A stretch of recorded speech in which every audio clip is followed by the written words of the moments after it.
Istilah filsafat dapat ditinjau dari dua segi. Pertama, segi semantik. Perkataan filsafat berasal dari bahasa Arab, falsafah, yang berasal dari bahasa Yunani, philosophia, yang berarti philos, cinta, suka, dan sophia, pengetahuan, hikmah. Philosophia berarti cinta kepada kebijaksanaan atau cinta kepada kebenaran. Maksudnya, setiap orang yang berfilsafat diharapkan menjadi bijaksana. Dari segi praktis, filsafat berarti alam pikiran atau alam berpikir. Berfilsafat artinya berpikir, olah pikir. Namun, tidak semua berpikir berarti berfilsafat. Berfilsafat adalah berpikir secara mendalam dan sungguh-sungguh. Tegasnya, filsafat adalah hasil akal seorang manusia yang mencari dan memikirkan suatu kebenaran dengan sedalam-dalamnya. Karena luasnya lingkungan pembahasan ilmu filsafat, maka tidak mustahil kalau banyak di antara para filsuf memberikan definisinya secara beda-beda. Adapun pengertian filsafat menurut beberapa ahli, yaitu salah satunya Plato. Pengetahuan yang berminat mencapai pengetahuan kebenaran yang asli. Filsafat tidak lain dari pengetahuan tentang segala yang ada. Aristoteles. Filsafat adalah ilmu pengetahuan yang meliputi kebenaran yang terkandung di dalamnya. Ilmu-ilmu metafisika, logika, retorika, etika, ekonomi, politik, dan estetika. Kewajiban filsafat adalah menyelidiki sebab dan asas segala benda. Dengan demikian, filsafat bersifat ilmu umum sekali. Tugas penyelidikan tentang sebab telah dibagi sekarang oleh filsafat dengan ilmu. Sebagai dasar dalam bertindak, sebagai dasar dalam mengambil keputusan, untuk mengurangi salah paham dan konflik, persiapan menghadapi situasi dunia yang selalu berubah, dan menjawab keraguan. Berpikir filosofis menurut Sudarsono.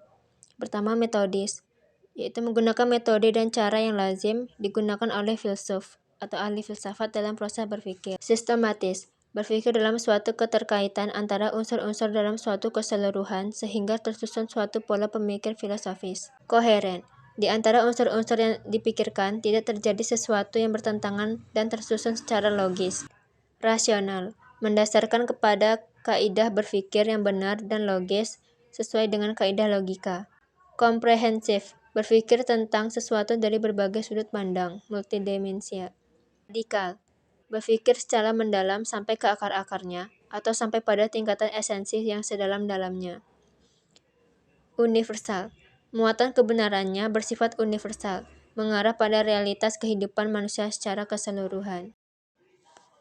Apa itu filsafat pendidikan? Filsafat pendidikan adalah filsafat yang digunakan dalam studi mengenai masalah-masalah pendidikan. Filsafat akan menentukan mau dibawa kemana siswa kita. Filsafat merupakan perangkat nilai-nilai yang melandasi dan membimbing ke arah pencapaian tujuan pendidikan.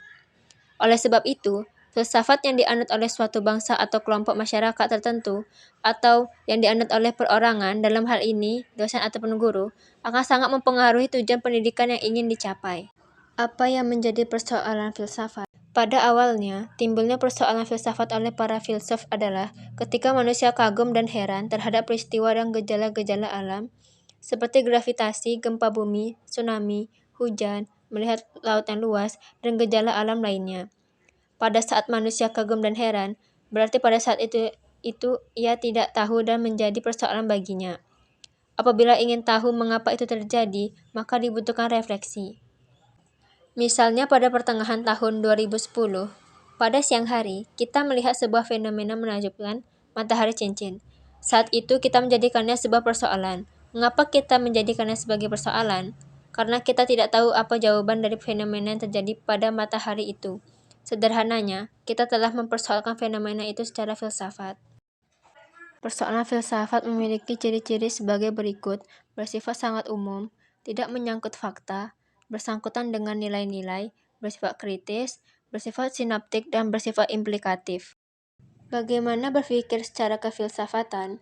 Berpikir secara kefilsafatan berpikir secara menyeluruh dan sistematis, karena berpikir adalah kegiatan menghubungkan pengetahuan atau mengelola informasi yang diterima. Apa saja yang menjadi cabang filsafat? 1. Metafisika, berasal dari bahasa Yunani, metala fisika, yang dapat diartikan sebagai sesuatu yang ada di balik atau di belakang benda-benda fisik. 2. Epistemologi. Berasal dari bahasa Yunani, yaitu episteme, pengetahuan, dan logos, teori. Epistemologi dapat didefinisikan sebagai cabang filsafat yang mempelajari asal mula atau sumber, struktur, dan metode yang sah tentang pengetahuan. 3. Aksiologi. Cabang filsafat yang mempersoalkan penilaian atau yang berhubungan dengan nilai guna.